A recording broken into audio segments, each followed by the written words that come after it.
Malaysia pernah menjadi salah satu bangsa di persemakmuran Inggris yang bangga akan kekuatan militer, namun saat ini diakui sebagai salah satu yang terlemah di kawasan ini. Kehadiran korupsi, perencanaan yang kurang baik, dan campur tangan politik dalam pengadaan persenjataan telah merongrong kesiapan tempur mereka. Dalam dokumen Rencana Pertahanan tahun 2019, yang hampir 4 tahun lalu, disebutkan perlunya dana lebih banyak dan pembaruan sistem pengadaan untuk memungkinkan para profesional memutuskan sistem persenjataan yang mereka butuhkan.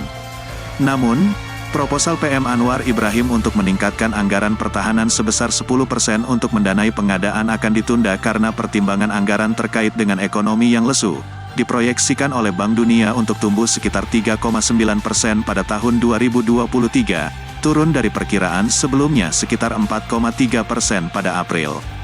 Dampak langsungnya adalah pada kesiapan tempur Angkatan Bersenjata Malaysia, yang bergantung pada teknologi mutakhir, pelatihan, dan moral.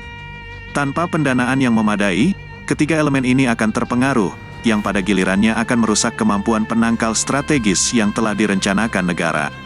Rencana untuk membeli 18 pesawat tempur ringan dari Korea Selatan, 2 pesawat patroli maritim yang sangat dibutuhkan dari Italia, dan 3 drone pengawasan tempur dari Turki akan terancam. Kehadiran alat-alat ini akan membuat kemampuan penangkal strategis hanya sebatas retorika belaka. Pada tahun 2018, selama pidato kerajaan di parlemen, Menteri Pertahanan mengungkapkan bahwa hanya 4 dari 28 jet tempur Rusia milik Malaysia yang masih dapat terbang. Jet MiG-29N yang berusia 42 tahun, 2 diantaranya mengalami kecelakaan pada tahun 1998 dan 2005, telah dinonaktifkan pada tahun 2017 karena biaya perawatan tinggi sebesar Rp262 juta per tahun. Jet-jet Rusia ini dibeli melalui program imbalan di mana minyak kelapa sawit ditukar dengan pesawat tempur. Pada tahun 2003, Malaysia membeli 18 pesawat flanker dari Rusia seharga $900 juta, rem 3,67 miliar, juga melibatkan perdagangan minyak kelapa sawit. Kesepakatan imbalan dengan Rusia memimpin program luar angkasa pertama Malaysia, dengan astronot pertama Malaysia ke Stasiun Luar Angkasa Internasional pada tahun 2007. Di sisi lain, Singapura telah membeli setidaknya 12 jet siluman F-35B dari AS, dengan kemampuan menembakkan rudal hingga jarak 100 mil. Angkatan Udara Tentara Pembebasan Rakyat Tiongkok menggunakan pesawat tempur siluman J-20 Twin Jet All-Weather yang dikembangkan oleh Chengdu Aerospace Corporation. Kedua hal tersebut akan mengubah jet-jet tua Malaysia menjadi logam rongsokan dalam hitungan detik. Pada tahun 2006, Malaysia membeli sistem Jernas dari Inggris, termasuk 9 peluncur misil, kemudian ditingkatkan menjadi 15 3 radar, misil Rapier KK, pelatihan, dan dukungan. Menurut sumber yang dapat diandalkan, pembelian ini dilakukan melawan rekomendasi RMAF yang menginginkan sistem anti-pesawat yang lebih serbaguna dari Rusia dan Prancis. Laksamana Reza Sani, mantan Kepala Angkatan Laut sebelum pensiun awal tahun ini, secara terbuka mengeluhkan pengeluaran pertahanan tahunan yang buruk, mengkritik pemerintah atas anggaran yang buruk untuk Angkatan Laut. Penelitian saya sendiri mendukung pernyataan Reza. Ada banyak masalah keamanan di Laut Malaysia, ruang udara di atasnya, dan di dunia maya yang membutuhkan penangkalan dan penegakan yang efektif. Pembajakan, perampokan bersenjata, penangkapan ikan ilegal oleh negara-negara asing, polusi dan keselamatan di laut, serta kegiatan militer yang tidak diizinkan adalah beberapa masalah keamanan besar yang dihadapi negara ini. Angkatan laut yang lemah, angkatan udara yang kurang terlengkapi, dan agensi penegakan maritim telah mendorong kegiatan ilegal di laut, termasuk kadang-kadang gangguan terhadap kegiatan ekonomi oleh elemen asing. Sedangkan untuk survei baru-baru ini tentang sebuah kapal selam asing di sekitar Pulau Perak di Selat Malaka, itu menunjukkan kesenjangan dalam kemampuan intelijen dan penegakan yang seharusnya tidak dianggap enteng oleh pemerintah.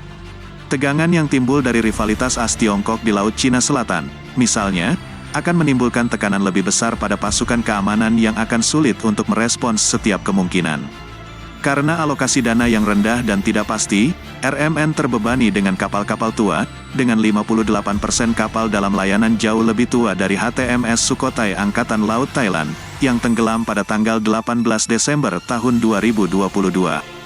Termasuk di antaranya, menurut satu sumber, adalah kapal korvet kelas Kasturi yang mulai beroperasi pada tahun 1984, korvet kelas Laksamana yang dibangun pada awal 1980-an, kapal perang kelas perdana, dan kapal perang kelas Handalan dan Jerung yang mulai beroperasi pada tahun 1970-an, setidaknya 40 tahun yang lalu.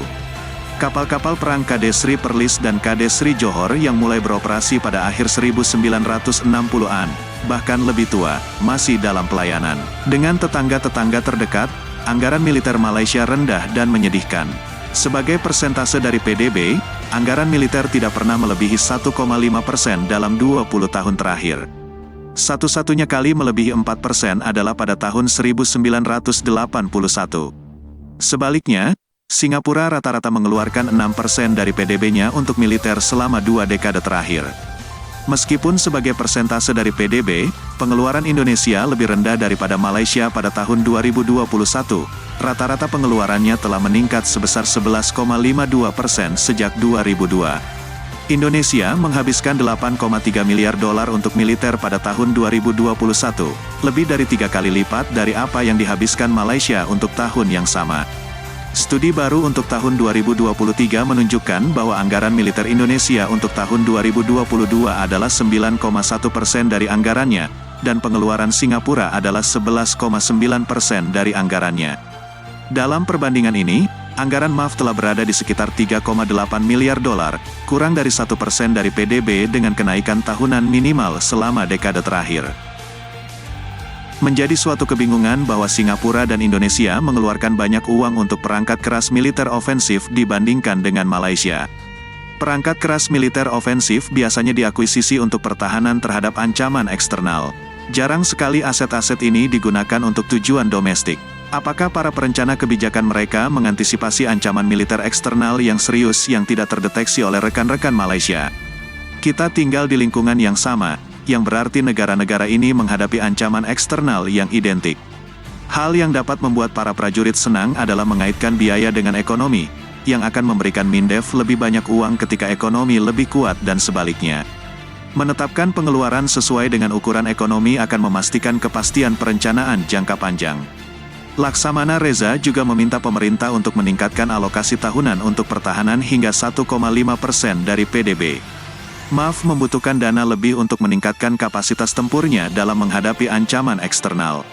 Malaysia harus mulai mengeluarkan minimal 4% dari PDB untuk pertahanan segera selama dekade mendatang atau lebih lama untuk mencapai kemampuan penangkal minimum di luar mengatasi ancaman intensitas rendah saat ini di darat, laut, udara, dan dunia maya. Meskipun memiliki keterbatasan pada kemampuan penangkal strategis, diharapkan bahwa militer akan terus menjaga negara ini dari ancaman yang merongrong kepentingan nasional. Tantangan sebagai kekuatan tempur untuk melaksanakan misinya dalam lingkungan maritim dan ruang udara yang semakin bermusuhan dan dunia maya yang dinamis dapat sangat menakutkan jika mereka tidak diberikan dana untuk alat-alat canggih untuk melakukan pekerjaan mereka. MAF juga diharuskan untuk membantu dalam bencana nasional dan banjir sporadis akibat perubahan iklim yang ekstrim yang disebabkan oleh perubahan iklim. Laksamana Reza tidak menyebutkan nasib skandal kapal tempur perairan dangkal, LCS, yang belum diserahkan meskipun pemerintah telah membayar miliaran untuknya. Selama penyelidikan atas skandal tersebut, terungkap bahwa Laksamana Aziz Jafar, mantan Kepala Angkatan Laut, secara pribadi menulis surat keluhan atas keterlambatan dan biaya yang melonjak. Pengamatan Aziz dan saran dari para profesional militer lainnya telah diabaikan. Skandal ini adalah contoh di mana dana yang dialokasikan telah dirampok.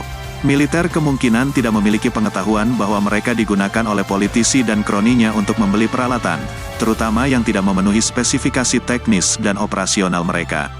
Apakah beberapa perwira ini juga mendapat keuntungan dari pihak politik di sepanjang jalan adalah hal lain. Anehnya, tidak ada yang belajar dari pelajaran skandal kapal selam Scorpion yang mendahului bencana LCS selama 1 dekade. Malaysia membeli 2 kapal selam kelas Scorpion dari Prancis pada tahun 2002 ketika Najib Razak menjabat sebagai Menteri Pertahanan dan kemudian sebagai PM.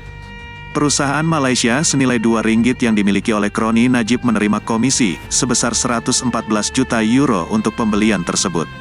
Sisanya adalah sejarah. PM Anwar Ibrahim tidak hanya harus mengaitkan setidaknya 4% dari PDB setiap tahun untuk membeli perangkat keras militer ofensif untuk membela dan melindungi kepentingan nasional kita, tetapi juga harus memperhatikan nasib sekitar 400.000 veteran yang telah berjuang agar pensiun dan manfaat lainnya diatur dengan teratur.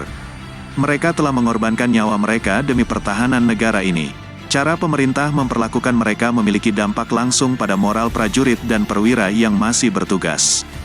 PM harus juga memastikan transparansi penuh dalam pengadaan militer tanpa campur tangan politik dan menghapus penggunaan perantara dalam akuisisi. Sangat penting bagi politisi untuk mendengarkan dan mempercayai para profesional dalam pemilihan sistem persenjataan dan aset lainnya. Jika para politisi telah mendengarkan, skandal yang melibatkan jet tempur, sistem anti-rudal Jernas, Skorpenes, dan LCS, hanya untuk beberapa contoh, akan dapat dihindari. Mengabaikan militer dapat berbahaya bagi stabilitas politik.